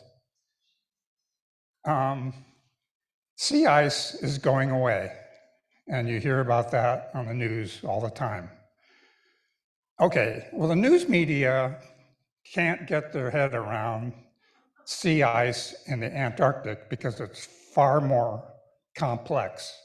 In the Arctic, it's just the temperature is increasing and the sea ice is going away. In the Antarctic, it has mostly to do with wind. So that's like counterintuitive when we're talking about global warming. But in the Antarctic, the sea ice expands during the winter, reaches out as far as a boundary across which is warmer water. So it can't really expand any more than you see it here. And then in the summer, it reduces to a minimal level. And so, next slide, please. So the news media recently, they finally, sea ice has decreased a little bit. They've been waiting for this for a long time. But sea ice has nothing to do with sea level rise, or very indirectly, as I'll get to. I guess you can't, well, anyway, your orange line is the recent so-called unprecedented decrease in sea ice. Well, you can still see that there's a lot of sea ice in the Antarctic. And actually, when they say unprecedented, the record only began in 1981. And that was when some satellites were launched that had sensors that could quantify the amount of sea ice. And so really the sort of unprecedented decrease has really only reached what the sea ice was back in 1981. Since that time, sea ice in the Antarctic has been increasing. And the reason it has been increasing, next please, is because of increasing wind. And the wind has been, the circumpolar wind around the Antarctic has been increasing because of the ozone hole. That's another thing the media can't get their head around. But also the warming in the middle latitudes. What these two factors have done is to increase the pressure, their atmospheric pressure differential between the Antarctic and the Northern Ocean. And as you all know on the evening news, maybe you don't, but wind flows from high pressure to low pressure. And so the greater the differential between the high pressure and the low pressure, you have stronger winds. So the ozone hole and the warming of the middle latitude ocean has increased the pressure differential. And so we've had these increasing winds, and these increasing winds is what has been affecting sea ice. Okay, next. Right. Okay, so, and this is where it begins to apply to Bolinas. Okay, you all know about the toilet bowl thing, where in the southern hemisphere, toilets flush in a different direction than they do in the northern hemisphere. Okay, so these winds are going around the Antarctic, and in the southern hemisphere, any moving object is deflected to its left. So that means sea ice that is being blown from west to east is being deflected to its left. And so that's what causes the sea ice to expand. You know, the increasing wind, Coriolis force shifts this ice farther off the coast. Okay, so I guess, yeah, next slide. So why is that important? Well, so this is March, and we're about to enter the time of year when winter happens in Bolinas. The northwest winds start to blow. Because in the northern hemisphere, things are deflected to the right by wind. Surface water here is forced offshore, and so cold water upwells to replace the warm surface water. That's why it gets cold the next few months here. Okay, well, in the Antarctic, it's opposite. And this like totally blew away the early explorers in the Southern Ocean. They deployed their thermometers, and they couldn't understand why, as the thermometer went deeper, it got warmer. Okay, so you have what is called Antarctic surface water, and that's about a layer about 200 meters thick. And that's where the sea ice forms. Okay, so underneath Antarctic surface water is what is called circumpolar deep water. The circumpolar deep water has its origin in the middle latitudes, and it flows underneath Antarctic surface water. And because the Antarctic surface water is being forced away from the coast, this warm water is being drawn against the edge of the continent. Okay, so this is where all this begins to affect anyway, a connection to Bolinas. Okay, next, please. Okay, so what's happening, this warm water is being advected underneath what's called the West Antarctic ice sheet.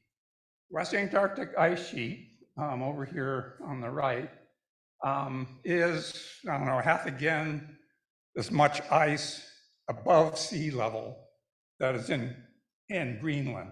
So there's a lot of ice there and it's above sea level. The thing about Greenland ice is it's on land above sea level. The West Antarctic ice sheet is based on the bottom of the ocean. It just connects a bunch of islands. You know, it started as individual ice caps and then they all expanded. And so now it's all just one big mass of ice and it's based on the ocean floor. So it's being impacted by this warm water that is being drawn by the Coriolis force south and underneath the edge of the West Antarctic ice sheet. Okay, okay, next. Okay, so, and this is where, okay, hold on to your hats.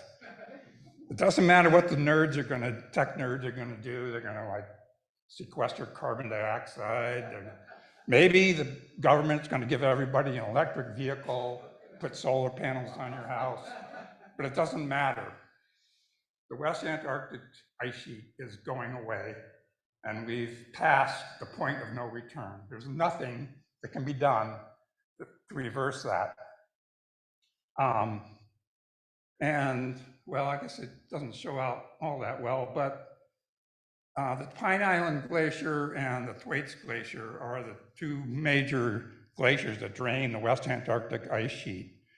And by their base being eaten by this warm water, they are increasing their flow. They've lost their connection to the ocean floor. So there's no longer any friction holding them back. So the speed of their journey to the ocean is increasing. Okay. So anyway, this is happening and it's not going to be reversed. Okay, next. And so you can expect the ocean out here to be rising, and it's probably going to be rising faster than what the climate models so far have predicted. So anyway, I think what Steve has to say is something you should pay attention to. It is serious, and anyway, hope I did my job. Okay, bye. Thank you, David. I'm gonna do a little reorganizing real quick and move some things around to get ready for Steve. And so give me 1 sec. Somebody want to come up and sing a little song for like 30 seconds in the microphone? Another song.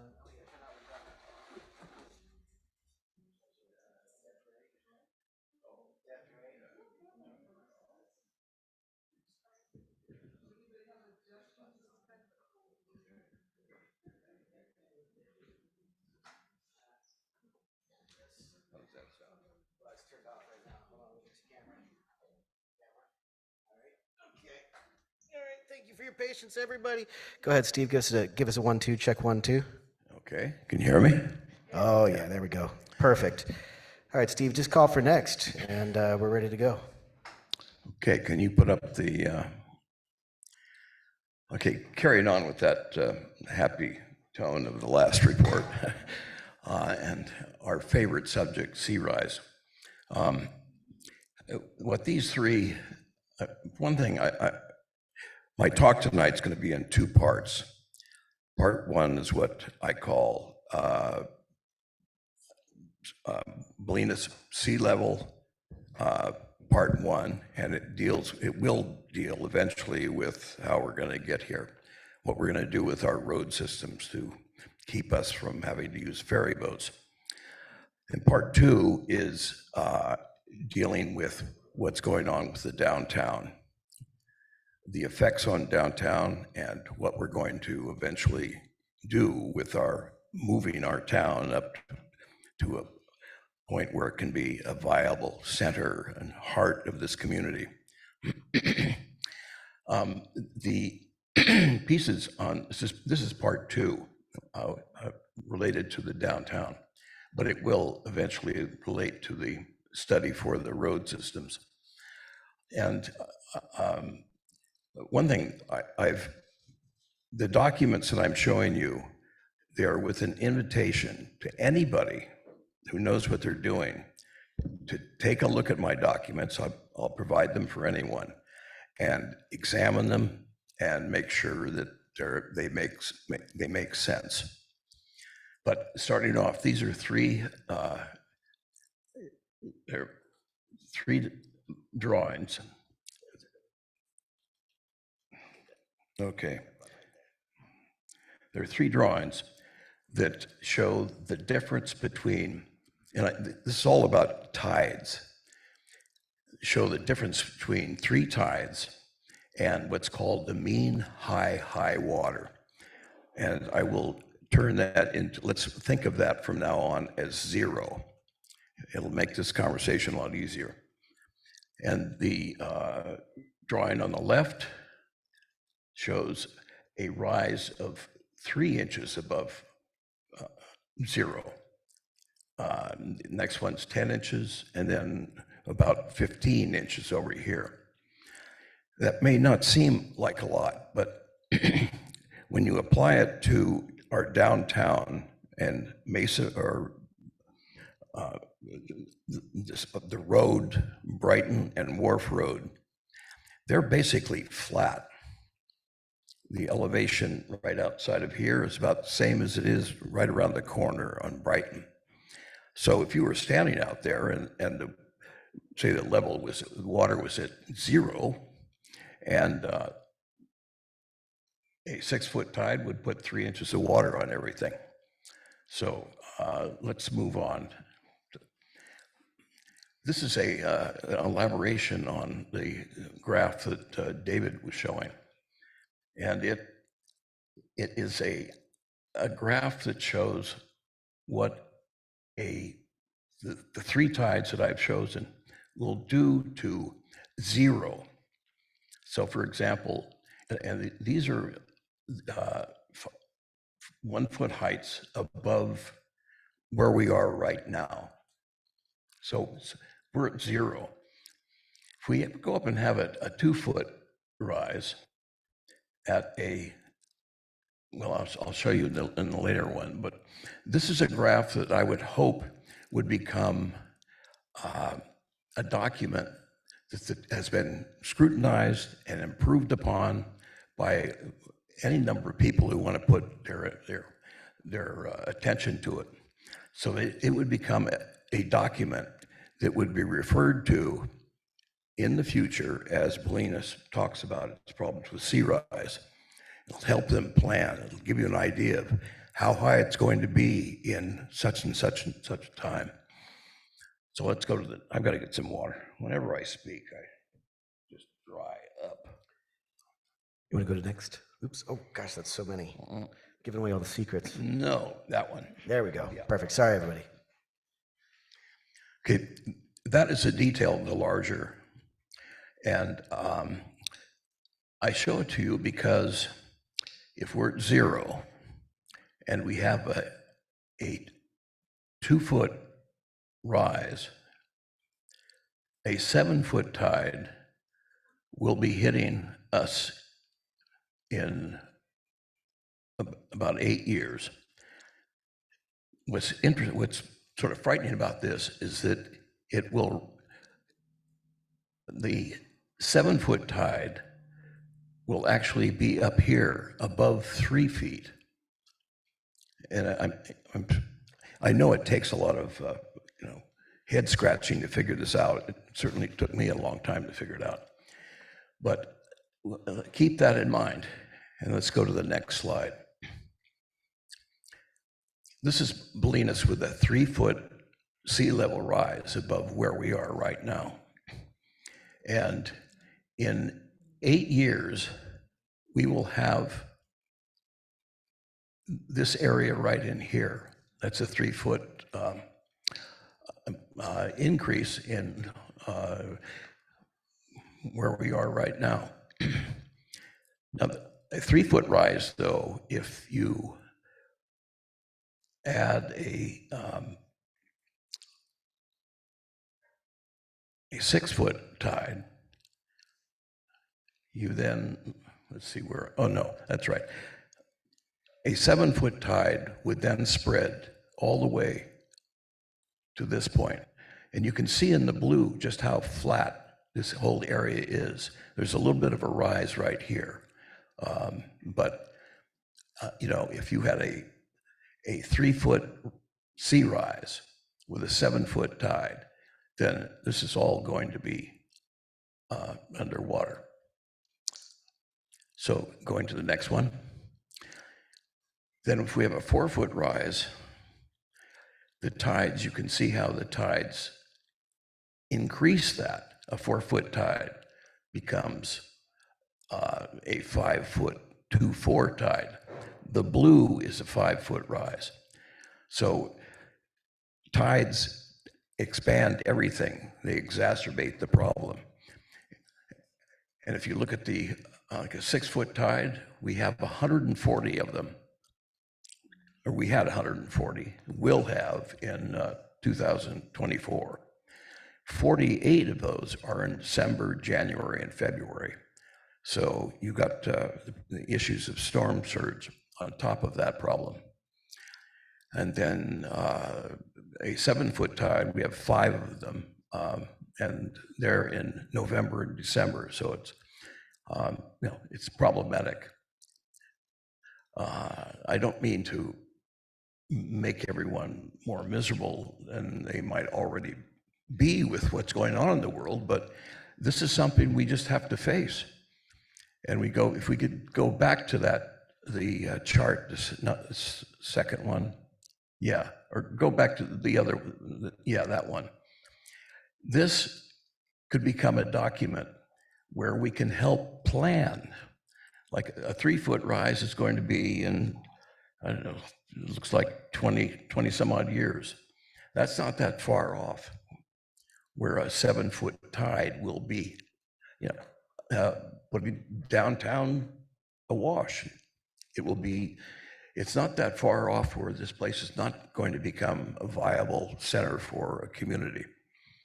So I'm doing all of this in the hope that it will fire the community up to start seriously talking about what we're going to do with all of this.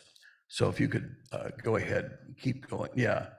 And then I've done I did a study for this area of Mesa Park, which I consider this to be the area that we should be doing some serious planning for, where the new Uptown Bolinas is going to be.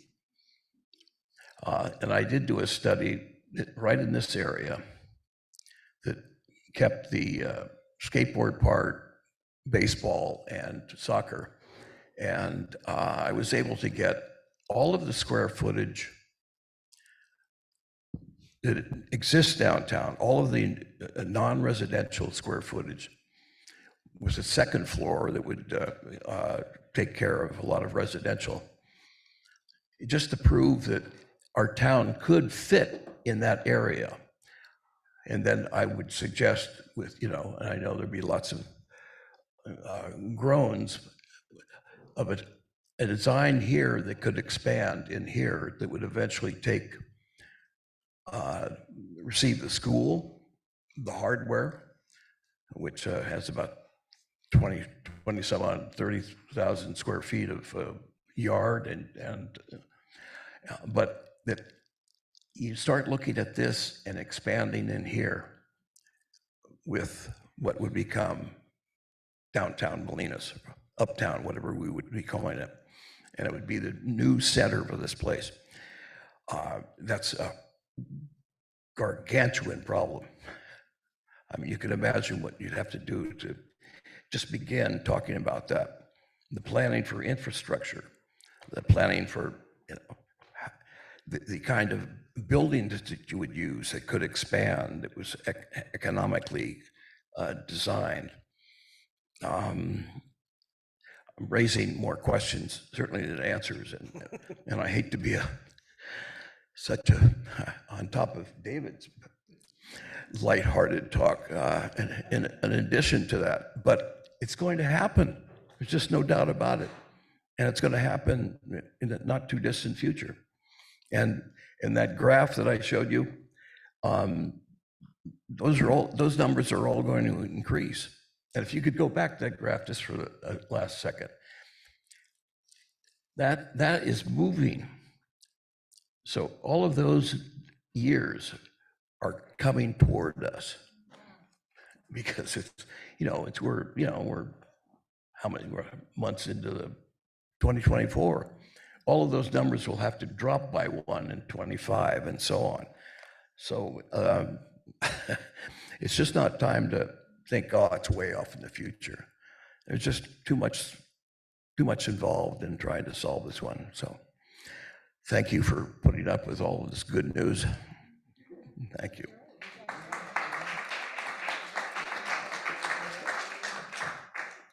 You want to keep going? Oh, Christ, I forgot about part 1. Yeah. Okay. If you can go back, no.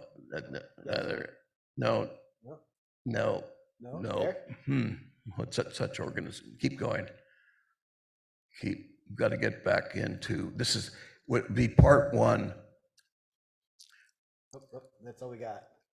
Oh. Here, let's go to, we'll go to after. Oh, well, go to that one then. Okay, I've just put together 3 base drawings over which people can start talking about how we're going to get to Bolinas when the tides are just overcoming our road systems. Obviously, Highway 1, that's the whole Y project is right here. And then we have the issue of what I call the lagoon section, and then the Gospel Flats section.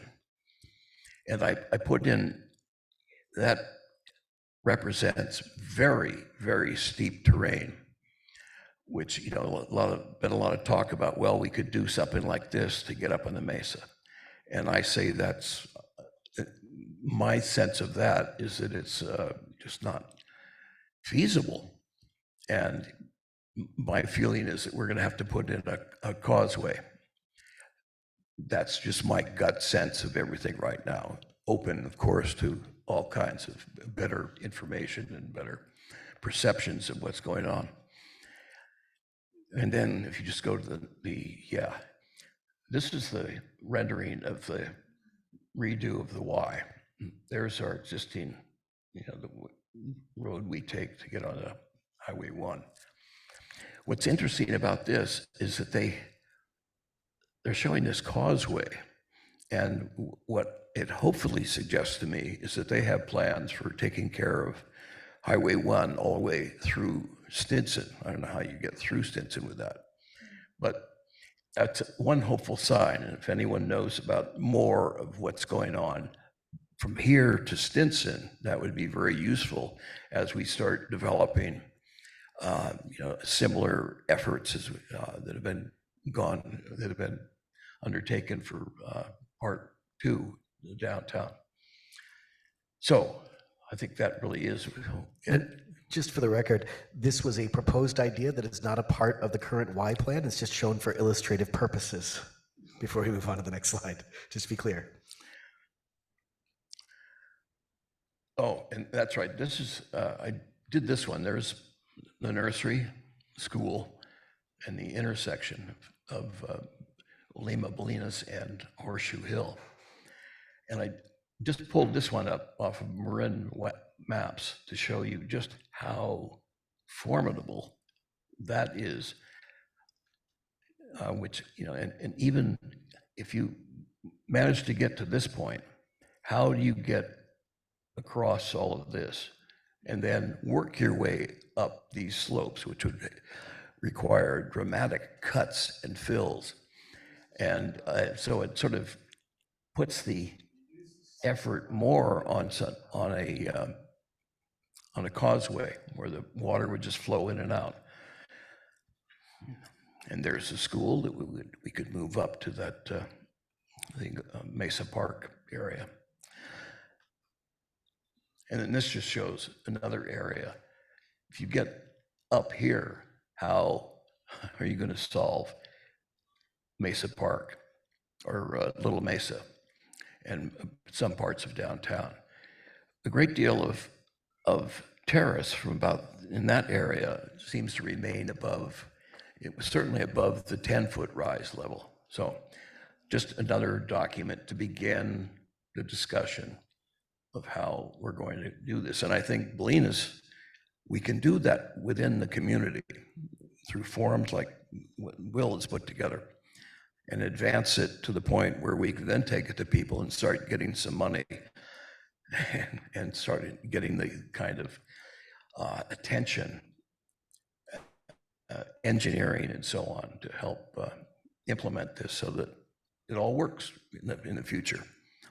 And that's all, that's when I put on my positive future hat and put away my darker view hat. So thank you.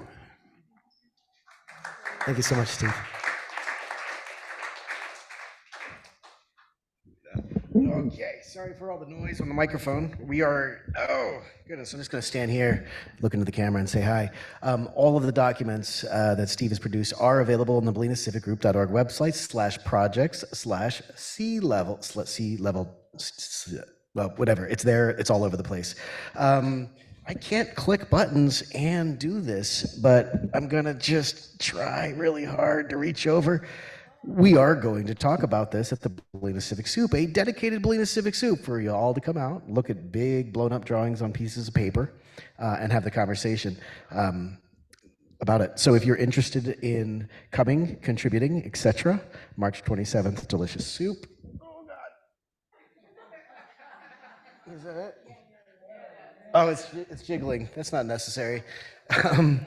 Our next meeting is going to be April 10th. I've chosen to actually, this is why time is important. We have a conflict here during the day on Wednesdays going forward for the next couple of months. I'm going to shift the meeting to 7 o'clock so I don't have to put the whole meeting together in a half hour before it starts. And that's going to be that. And right now, for those of you that want to stick around, Bolinas Civic Group, yep, thank you. Yep. Oh, KWMR, Amanda is going to come up. For those of you who want to stick around, hi camera. If those of you want to stick around, Amanda's going to come up. For those of you who want to talk to KWMR about their programming, I'm going to give a plug for my own show. It's called It's Time Now. It's on every other Thursday from 9 to 10 a.m. I play sick morning jams and have a section called Ask Astrid What Would Will Do. Amanda brought snacks. I see the snack box. Some lame snacks. For those of you on Zoom, we're going to turn the camera around. I'm going to stick around for those of you who want to be a part of it. And I have one more slide. Wait, no, I'm done. Thank you so much. And y'all take care now. You hear? Okay, more clapping. Thank you, everyone who came out tonight.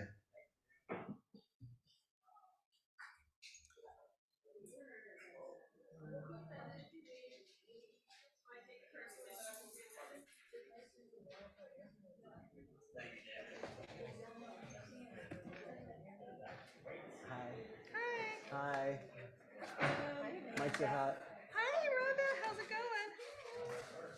Cool. And for those of you on Zoom, I'm just going to put you all on the screen. And I believe you can unmute yourselves. Maybe.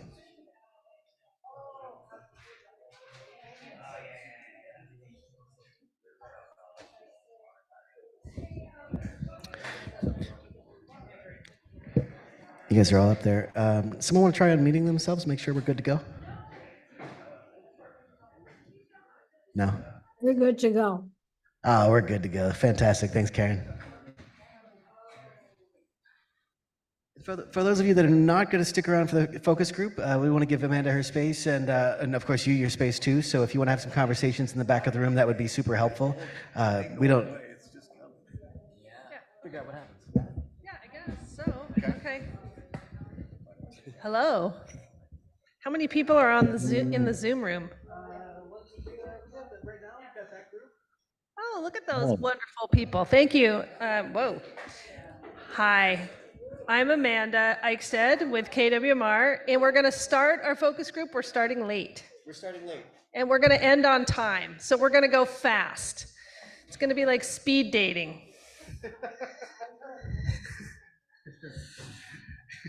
Doing great, Amanda. All right, if you're here, if you're not going to stay for the focus group, can you raise your hand? You're not, you're going to stay? Right on. Okay, cool. Hi, Anne. Okay. Michelle is here. She was introduced earlier. And what we want to do is give you the opportunity to answer the following questions that are in the back of the room. Can you carry that up closer, that mission statement, Michelle, so I can read it? It's okay. No. No. KWMR will be turning 25 years old on May 2nd of this year, 2024. And this, I've been there almost 14 years, and this mission statement is the same. And the reason it hasn't changed is because it's valid and relevant. KWMR is a vital resource for building and sustaining community, standing ready to serve in times of emergency, airing locally relevant information and entertainment to listeners, creating a forum through which every voice can be heard, not unlike this situation here. Our station offers instruction and experience in radio production and broadcast skills to members of all ages. Thanks, Michelle. She's like Vanna, but better. And we have on the back table, other than the fabulous snacks, we have a bunch of stickies and a box of pens. And in relationship to time, what I would like to ask folks to do is to grab a stack of stickies and a pen. And we have these questions in the back that I cannot see from here because I have bad eyesight. But they're basically, you know, where do you listen? What time? How are you listening to the radio station? Describe KWMR in a phrase. What are our strengths? What is missing from KWMR? And do you have any advice or tips? And Michelle is going to get set up shortly to and sign in, unless you can help with the chat or something. Okay, Will's going to help with the chat. That's awesome. And we just, if you can save any comments in the chat for me, that would be great. Because we want to capture the people on the Zoom as well as the people in the room. God, Tina is going for it. Look at her. She's just on it. And we really appreciate it. We also are available and helpful for anybody to come by the station or give us a call or send an email. I can be reached at amanda@kwmr.org. We're actually going to put these questions out as a survey. I'm just trying to be sensitive to the time situation here and respect all of you in the Zoom. If you would like to wait to take that survey, it will be coming out in our weekly newsletter, the Roundup, in about 2 or 3 weeks. We have one more focus group that we need to schedule, and that will be happening in the San Geronimo Valley. So let us know your feedback. These guys are busily working, and how do you want to interact with the Zoomers, Will? No one. I put out a request for anyone who wanted to ask the question again or wanted to throw them into the chat, or, you know, I think we're pretty chill enough for them to unmute themselves and just rock and roll. Yeah, I'm going to do it. No, I'm going to do the chat.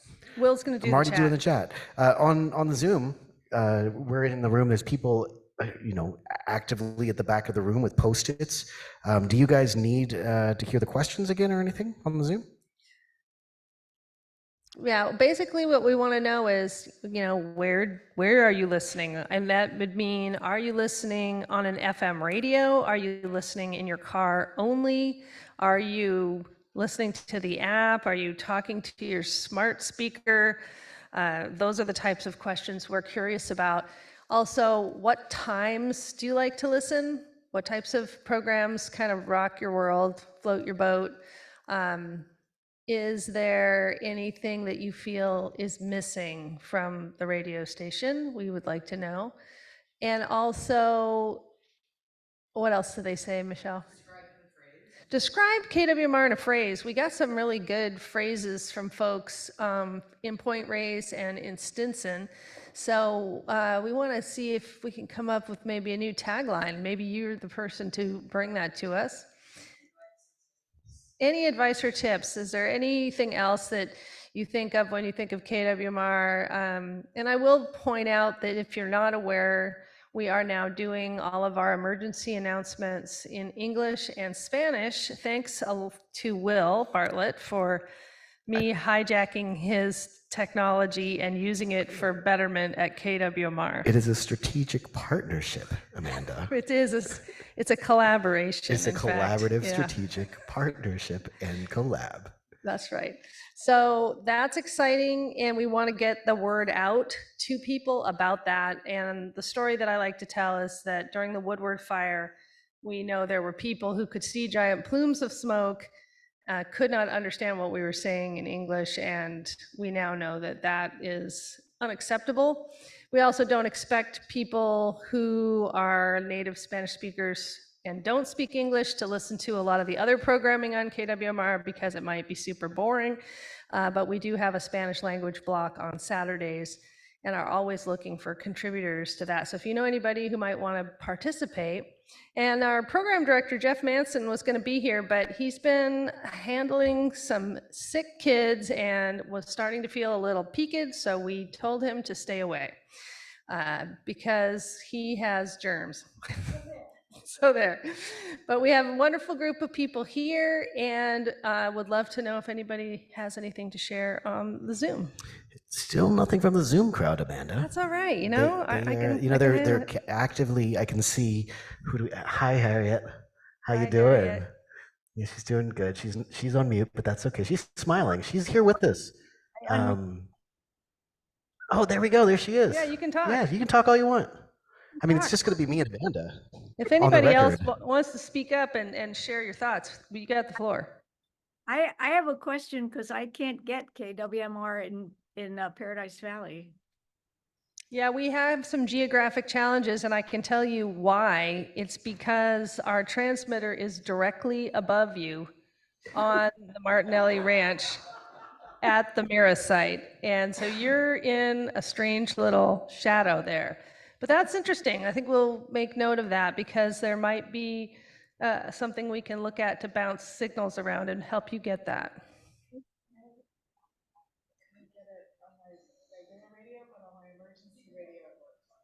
Oh, interesting. We have a comment that in Dogtown could get it on, not on your regular radio, but on your emergency radio. Really? Oh, the little one. Yeah. A lot of times equipment can make a difference, and vehicles sometimes have really good antennas and sometimes have really poor antennas.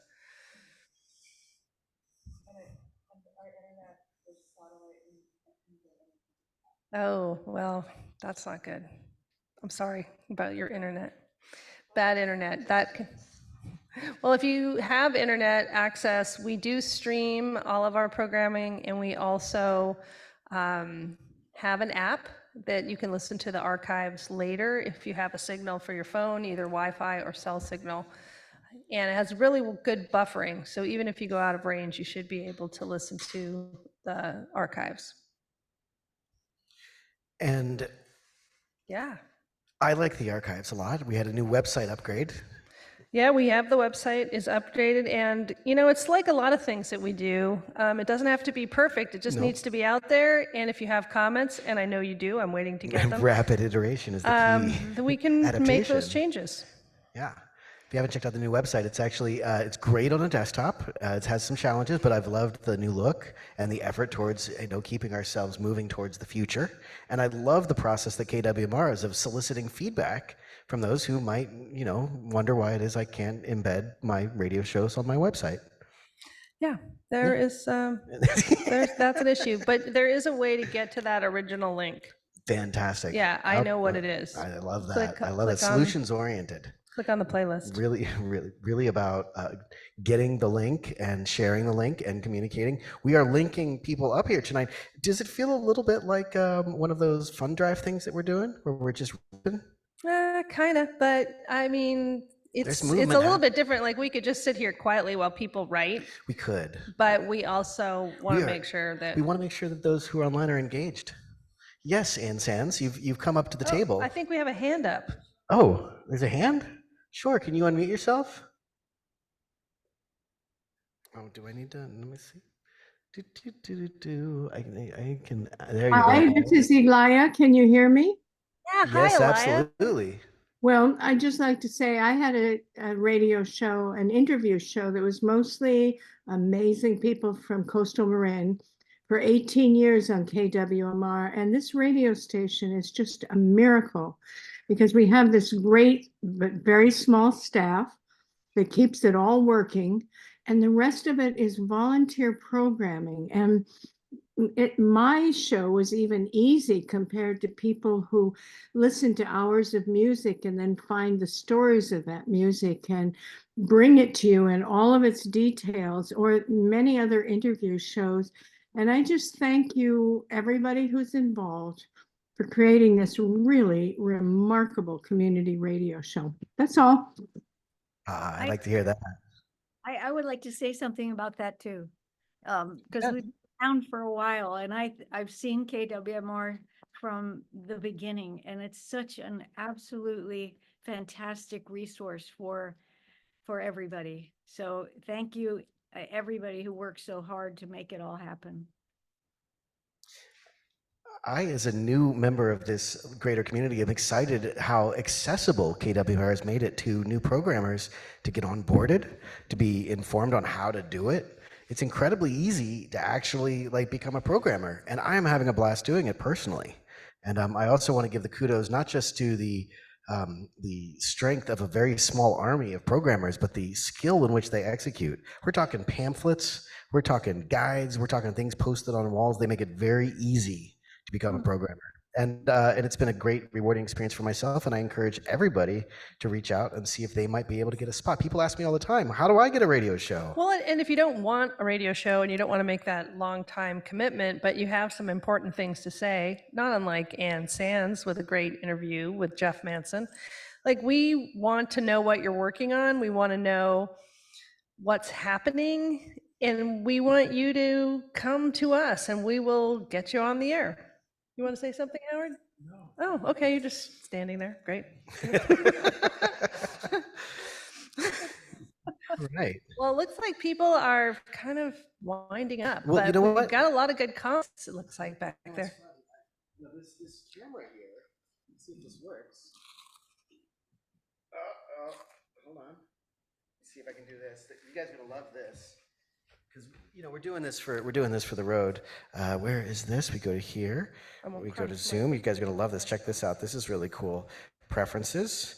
I'm gonna go here to video, and we go. Oh, that's audio. We go to video, and we're just gonna switch this over to. Oh, it's not gonna work. I take it back. We're gonna take photos of these for everybody. And what else do we have to say? Thank you. Thank you, everyone. Thank you, everyone. I know that it's been a long evening for folks who were here for this meeting. I'm glad I came down. It was really informative. What a great setup, Will. You're doing a wonderful job. Thank you. Thank you, Will. Thanks. Hey, Karen. Hey, Jim. How you doing, buddy? You throw some Comic Sans emails at me, huh?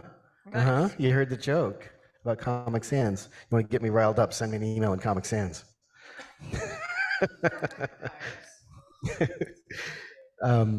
But I want to thank everybody for not only coming out but also sticking around and putting some. There's a lot of colors on the board back there. That looks good. We Looks really good. appreciate everybody's comments, and don't hold back if you are on the Zoom and are thinking about something later, just fire me off an email. All right. Well, for all of you who know me, you know that today has been a very long day, and I'm very tired, and I have a lot of things to do to pack up and go home and finally get some dinner. So I want to say thank you to everyone who stuck around. I want to thank you, Amanda, for all of your strategic collaborative partnership support.